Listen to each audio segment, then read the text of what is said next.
حضرت دائی حلیمہ رضی اللہ تعالیٰ عنہ فرماتی ہیں کہ جب نبی پاک صلی اللہ علیہ وسلم کو لینے کے لیے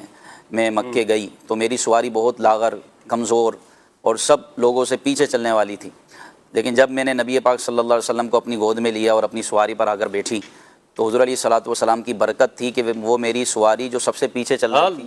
کمزور تھی، لاغر تھی، جیسے ہی میں نبی پاک صلی اللہ علیہ وسلم کو لے کر اس سواری پر بیٹھتی ہوں تو وہ سواری اتنی تیز، طاقتور اور قوی ہو جاتی ہے کہ وہ سب سے آگے نکل گئی۔ کیا بات تو برکت۔ مجھ سے پوچھا گیا کہ یہ آخر اس میں ایسی کون سی طاقت آ گئی، تم تو سب سے پیچھے تھی یا اور اونٹنی اب سب بدل سے دیا آپ نے؟ جی، یا کوئی جانور بدل دیا، اونٹنی بدل دی، سواری بدل دی، کیا مسئلہ ہوا؟ کہا کہ یہ ساری برکت اس بچے کی ہے۔ سبحان اور وہ اللہ، بچے سبحان اللہ، برکت والے، صاحب البرکت ہمارے آقا صلی اللہ علیہ وسلم تھے، اور جب وہ گھر لے کر جاتی ہیں تو پورا گھر برکتوں کی کان بن جاتا ہے۔ یعنی ان کے پاس بکریاں تو تھیں لیکن اس کے تھن خشک تھے، دودھ نہیں تھا پینے کو، اور کئی راتیں ایسی گزرتی تھیں۔ حضرت حلیمہ کہتی ہیں کہ ہم فاقے سے سوتے تھے اور دودھ نہیں ہوتا تھا، قحط پڑا ہوتا تھا، بارشیں نہیں ہوتی تھی، جانور لاغر کمزور ہو جایا کرتے تھے، تو قحط کے باوجود ہماری بکریاں